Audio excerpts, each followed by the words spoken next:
একটাই তার ক্রেডিবিলিটি। সারদার সবচেয়ে বড় বেনিফিশিয়ারি মমতা ব্যানার্জির যত ইলেকট্রনিক ডকুমেন্ট ছিল, ডিভাইস, তিনি নষ্ট করেছিলেন। সিটের চেয়ারম্যান হিসেবে তৎকালীন সিটি বিধাননগরে ছিলেন।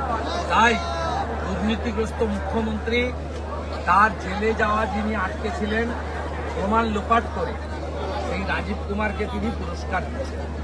পুরস্কার যখন দিচ্ছেন, মমতা ব্যানার্জির অনেক বাড়ি, কালীঘাট চত্বরে 38টা প্লট আছে, একটি প্লট রাজীব কুমারকে দিয়ে দিন।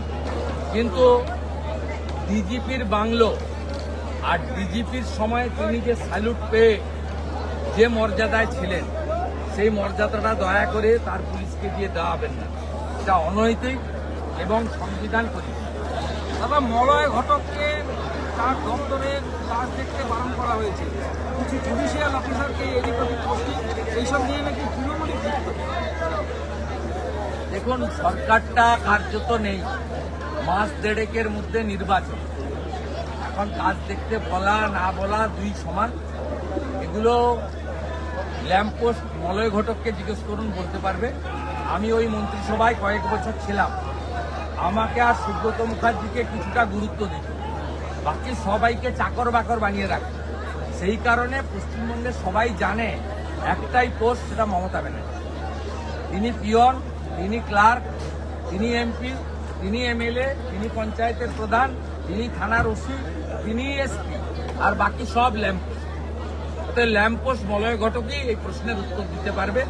আমাদের উত্তর দেওয়া, আমরা সবাই লেগে আছি কত তাড়াতাড়ি ভোট ঘোষণা হবে আর কত তাড়াতাড়ি পশ্চিমবঙ্গের মানুষ জামাতিদের হাত থেকে পরিত্রাণ পাবে।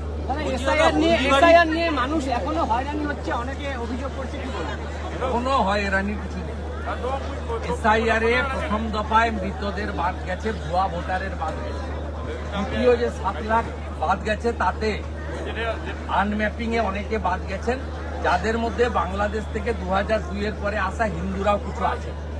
তাদেরকে আমার অনুরোধ এবং পরামর্শ, সিএএতে যারা আবেদন করেছেন 91,000, তারা কয়েক হাজার ইতিমধ্যে সার্টিফিকেট পেয়েছেন। এই সিএ এর বিরোধিতা মমতা ব্যানার্জি করেছিলেন, বাংলাদেশি হিন্দু শরণার্থীদের বিরোধিতা তিনি করেছিলেন।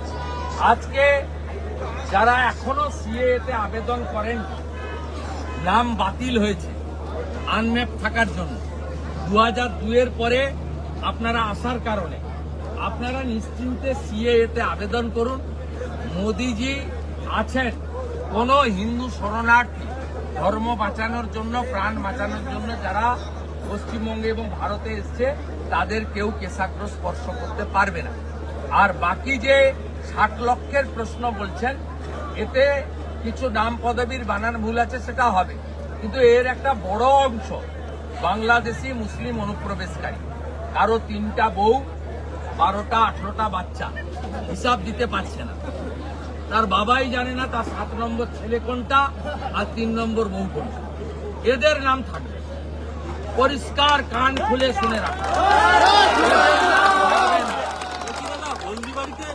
এদের নাম থাকবে না। ফাইনাল ভোটার লিস্ট বেরিয়ে গেছে। আমরা চাই ইমিডিয়েট ভোট ঘোষণা হোক এবং মমতার কাছ থেকে পুলিশটা নিয়ে নেওয়া হোক। DG, chief secretary, home secretary, সব এসপি বদলে দেওয়া হোক। এখানকার আইসিও হলদিয়াতে ছিল, সুকমল বেটাকে চিনি, ভোট ঘোষণা হলে একেও সরিয়ে দেওয়া দরকার আছে। মিটিং এলাকা, বর্ডার নেই, উন্মুক্ত সীমান্ত, এখানে বিস্তীর্ণ এলাকা, এখনো ফেন্সিং হয়নি। এই ভোটের মুখে চোর পরেশ অধিকারীকে জিজ্ঞেস করুন। আবার হালে ঘরে বসেছিল, জুতো খেয়ে অর্ঘ নাকি আবার তৃণমূলে ঢুকেছে। অর্ঘকে জিজ্ঞেস করুন। মুখ্যমন্ত্রী অভিযোগ করেছে যে তার ধর্ণা, আজকে যদি অমর রায় প্রধান, কমল গুহরা বেঁচে থাকতেন, এরা প্রথম মমতার বিরুদ্ধে আন্দোলন। বিশ্বাস আমার। রাজীব কুমারের বাড়িতে সিবিআই কেন? ধর্নায় পিসি। ফিরহাদ হাকিম গ্রেপ্তার হবে, করবে সিবিআই কেন? ধর্নাতে পিসি। সিএ করে হিন্দু শরণার্থীদের নাগরিকত্ব দেওয়া হবে কেন? ধর্নাতে পিসি। এই ধর্ণা মঞ্চে নাকি আপনারা আবার ঘন ঘন ধর্নায় বসেন পিসি।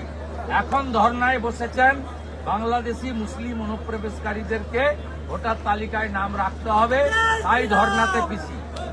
আর পিসিকে দেখে তার কর্মচারী উদয়ন গুহ, যে তার নিজের বাবাকেও চোর বলেছিল, তিনি এখন দিনাটাতে ধর্নায় বসেছেন। ওখানে 37,000 বাংলাদেশি মুসলমানের নাম ভোটার তালিকায় নেই। উনি নিশীথ প্রামাণিকের কাছে 21-এ হেরেছেন, 2016-তে অশোক মণ্ডলের কাছে হেরেছেন।